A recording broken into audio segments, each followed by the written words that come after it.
I've always been a smart kid. For as long as I can remember, I was topping my class, receiving multiple awards for being part of the smartest kids, complimented for being ingenious, and honestly just basking in the attention of being identified as a smart kid. But how did those four simple words, "you are so smart," end up having such a toxic effect on my identity and self-worth as a child, and even transitioning into my adulthood? Yeah.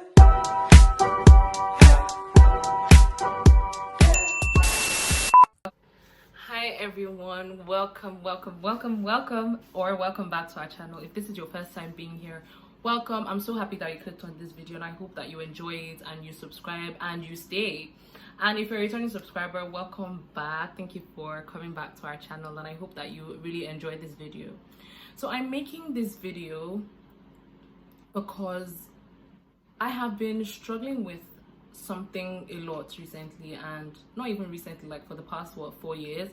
And if you're someone that is close to me or knows me very well, you would know that I have had some sort of identity difficulty for the past 4 years, like since coming from high school and going into uni. A lot of things change with me and how I am as a person and how I view myself. Not that like I don't love myself or anything. No, that's not it. I still love myself. It's just that I've struggled with a lot of things concerning my identity and self-worth over the past 4 years. Most of the time when I try to express this difficulty or this struggle to people, I mostly attribute it to the fact that I'm going to uni in Nigeria, and I never expected that I would end up in uni in Nigeria. I always, like, from my senior secondary school, I just assumed that I was going to go to the UK or Canada or the US. It was just the normal thing, and considering that both of my sisters went to university in the UK, I just assumed that it would follow suit for me. So when I tried to find the reason why I felt this way about myself coming into uni, I just automatically always put it on the fact that I came to uni in Nigeria. And when I figured that a lot of things that I could have done before, like I imagined myself doing before, I couldn't do anymore, I would say is because I was limited, because I'm in Nigeria, because there's no room for all of that. And even though a lot of that is true, a lot of that is also false. The reason why I'm not stepping out of my comfort zone or not doing other things that I'm interested in is not solely because they are not available, because even the ones that are available in Nigeria and that are possible for me to get done here, I don't see myself doing it. So I recently watched a video from Faye. Shout out to Faye. She's probably not going to see this video, but shout out to Faye. You guys should check out her channel. She's a medical student in the UK, and her channel is awesome. So I came across this video and I watched it just casually, the way I watch all her other videos. And what I'm about to talk about is like what she talked about. So I just decided, like, after watching that video, I took some time off to like really think about it and reflect on it. And honestly speaking, it revealed something about myself to me, and I realized that this is something, probably a huge chunk of the reason why I feel less than myself, or I felt less than myself for the past 4 years, or struggled with my self-worth and all of that. So today's video, we're just going to be talking about how being labeled as smart all my life up until uni had a toxic effect on me. Like I said earlier, like for as long as I can remember, I was smart. Like throughout primary school, I was mostly on top of my class. In fact, all through primary and secondary school, it was usually first. Well, in primary school it was first, second, or third, but in secondary school it was literally first or second. I was balling in the academic space. I just was good. So a lot of people used to say that I was naturally smart. You're so smart, like you're so smart. And it was harmlessly said. It was said as a compliment. It was just freely said because that was how they felt about me, and based off of my performance, that is what they attributed to me. I was enjoying it. I was enjoying the attention of being called smart. I was enjoying everything that came with being smart at the time, and I enjoyed it mostly up until my senior secondary school, where I realized that my main identity was being smart. When people mention my name, what comes to their mind is the smart kid. And it might seem nice to other people, but subsequently I started to only make up my entire identity based off of the fact that I was smart, if that makes sense. So being called smart came with some things. There were some things that unconsciously just became a part of me just because I was the smart kid, or I was known as the smart kid, or I was mostly identified as the smart kid. Firstly, I would say that I had a superiority complex that I did not even know that I had at the time. I just felt like I was better than most people because I was smart, and I thought I was naturally smart, or I was gifted. So having that idea made me look down on people even without knowing it. And a lot of people that I went to school with might not necessarily see me as someone that used to look down on people, or that used to feel like I was better than them or anything, but deep down I felt that. And for the fact that people used to say that I was naturally smart, I know that I did not work as hard as a lot of my mates did. I was more laid back. Maybe towards the end of secondary school was when I actually put in like proper effort, like a lot of effort to, you know, do well and all of that. So I had just been breezing through everything, insensitive to the struggles that others had and all of that, because things came easy to me, or so I felt. Also, because my older siblings were quite intelligent as well, they used to do well in school, so I felt I had to do well as well. So the fact that I was smart, or being called smart, I had to keep up with that image. I had to keep up with that identity, that label that was on me, right? And I held on to it so, like, I can't even explain how much I held on to that identity of being smart, or enjoyed the fact that people knew me as that, and I wanted to keep it as that. I wanted to keep up with it and all of that. And there was an unspoken pressure to remain that way. I have very, very, very encouraging parents as far as like academics and all of that. They don't necessarily expect you to always be the best or always be on top. Like, just do your best. And I know I wasn't doing my best, but I was still on top, because that's just what it was for me. And so over the years, like, pressure from other people, not even my family, and myself, pressure from outside people and myself was on me. I was dealing with all of that because I needed to keep up with this label. I needed to make sure that I was always going to be the smart kid no matter what. Most of the time, even without trying, I found that people saw me as a high flyer and an overachiever, and I honestly just had to follow suit. So I was, like I said, I was putting immense pressure on myself because I wanted to always achieve like the best. And another thing I would say is that academic validation literally became like, it was like a drug. I needed it. If for any reason I fell short of what everybody expected from me as the smart kid, I felt less than, because I felt this is all I have to offer. Nobody says Onajiwe is the fashionable kid or the cool kid. Like, it's just, she's the smart one.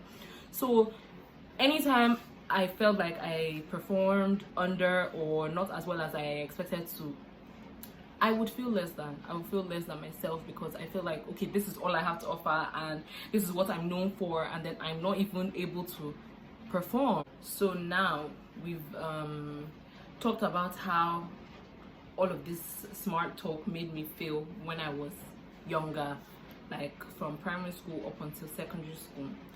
Now going into uni, first off, this is probably going to be a story for another time, but I wrote JAM, and when I wrote JAM, I did not expect that I was going to use it, because like I said earlier, I thought that I was going to go to uni abroad.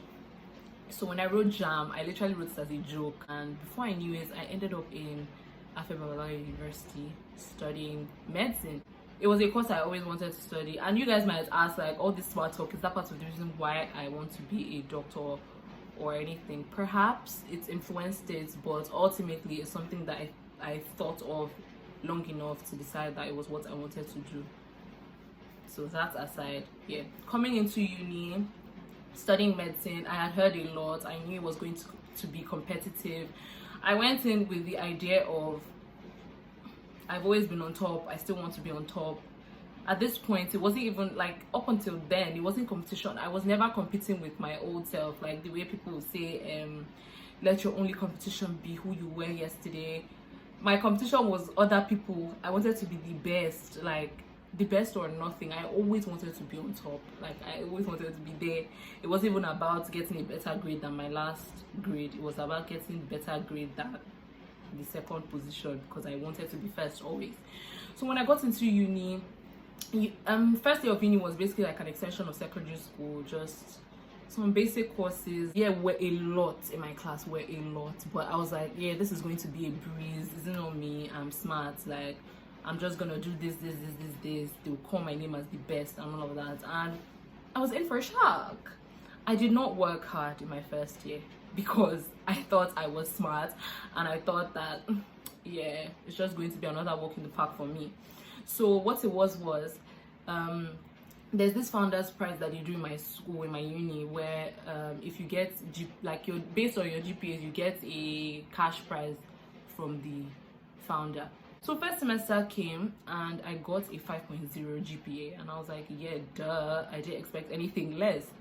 And then second semester, I still wasn't working hard until we had a math course, and it was basically like further math, and I didn't do further math in secondary school, so it was a bit difficult for me, so I had to put in more effort into that. But for like my biology and chemistry, even though I was seeing that it was a bit difficult, I was just like, yeah, I'll get a hang of it, I'll be fine, like I'm smart, I don't have to work that hard anyways. So I kind of just, you know, felt like, okay, it was gonna be fine. And mind you, a lot of people in first semester also got a 5.0, and I was impressed. I was shocked. I was like, are other people as smart as me? Welcome to the real world, girl. Second semester, when the results came out, it didn't come as much of a shock to me because I kind of felt it deep down, but like my ego was telling me otherwise. My ego was telling me, yeah, you're definitely still going to get a 5.0. So I actually got a 4.98. So my cumulative GPA was 4.96 based off of first and second semester. So I was shocked. I was unimpressed. I was like, this isn't you. This isn't what you should be doing. Like, this is weird. And also, quite a number of people actually got 5.0 CGPAs in my class. So both first and second semester, they got 5.0 CGPAs. And these are people that used to work really hard in class. And honestly speaking, I used to look down on them. I used to be like, it's not that deep. Like, calm down. Like, you're doing too much. Like, after all this ceremony, I'll probably still do better than you. Like, very weird and irritating thoughts and mindset that I had then. I think that after my first year in uni, that was when this change occurred within me. That was when I started to feel less than. That was when I started to feel like this huge part of my identity that like I've had for so long as being smart, the fact that I was not able to perform up to what I had always done or what was always expected from me by others, made me feel like I was less than, made me feel like I was not enough, made me feel like the one thing that I've always been identified as, I was no longer it. So what else did I have to offer? Mind you, it's not even as if like throughout secondary school I wasn't doing anything except for being smart. Like, I was literally playing sports, I was in the choir and all of that, but nobody would tell me you're a good athlete. Like, that's the point of this entire video, to not say things that are limiting, especially to kids, because then they are going to hold on to that and make that their entire identity. If I used to be told, you're a very confident, brilliant, intelligent, athletic, hardworking girl, the way I would have taken that and the effect that that would have had on me would have been entirely different from the effect that being just called smart had. Does that make sense? Am I making sense to you guys? I hope you're able to see it the way I'm saying it. Now, in retrospect, I'm realizing that it was the experience I had in first year of feeling like I wasn't doing enough, or I wasn't performing as well as I should have as a smart kid. That experience was what made me start to cower into a shell. And thank God for having like amazing people around me that try to reassure me that I'm like I have my family members, for one, know that I am more than just smart. They know that they tell me that I'm confident and intelligent and a risk taker and amazing and gorgeous and all of those amazing things. So from second year of uni, I knew that being inherently smart was not enough to get me through medical school. It was not enough to get me to do as well as I wanted to for myself, and not to meet up to any expectations of anybody, because at the end of the day, I have standards for myself and I have goals for myself. So people aside, I wanted to do well for myself, not to meet up to an image of being a smart kid or an intelligent kid or any of that. So from second year, I think I started to put in some more effort to do better. And third year came, same thing. And fourth year so far, I've never worked this hard, because more and more I'm beginning to see that being labeled smart is not enough. It's not enough. Like, you have to put in the work, you have to work hard. And to so many people in secondary school, I used to work very hard, but girl, I was not working half as hard as I knew I could have. Like, I did not harness half of the potential that I had. So I can just imagine if I was just encouraged just for who I was and not because people just thought I was smart, how much better I would have done and how much more I would have been able to achieve. Over the past few years, I've been working harder, but a lot of my identity has still been attached to being smart, and perhaps that's why I haven't been able to break out of it, because I wasn't even able to identify what the problem was. The problem to me has always been the fact that I was in a Nigerian university. That was why I wasn't 100% myself and doing 100% of the things that I knew I could do. But now that I know that the reason why is because that validation that I had been getting from being called smart all my life, I didn't get it from my first year in uni. So I felt less than, and I cowered into a shell, and I've kind of been in a rut that I haven't been able to come out of for a while. And yes, now exploring different things and trying different things and seeing myself differently, seeing myself as more than just smart, has helped me to, see myself as more and just believe that I am more and I can do more even outside of the academic field. And now these days it's not even cool to be smart anymore. So yeah, jokes, I'm joking. So yes, that is just it. So essentially, what is the point of this entire video that I'm even making?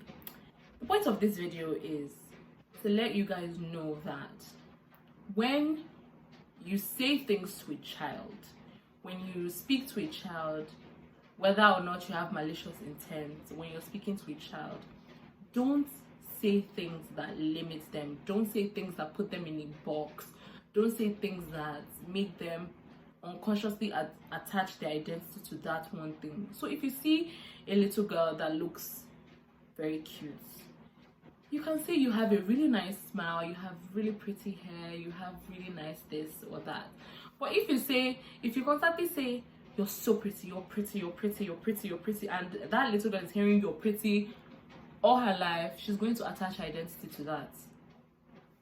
Maybe not everyone, but that's how, that was what happened to me. And from the video I watched of Faye, she experienced pretty much the same thing. So she's going to attach her identity to that. And then what happens when, God forbid, she has an accident and her face is jacked up and it can't go back to normal?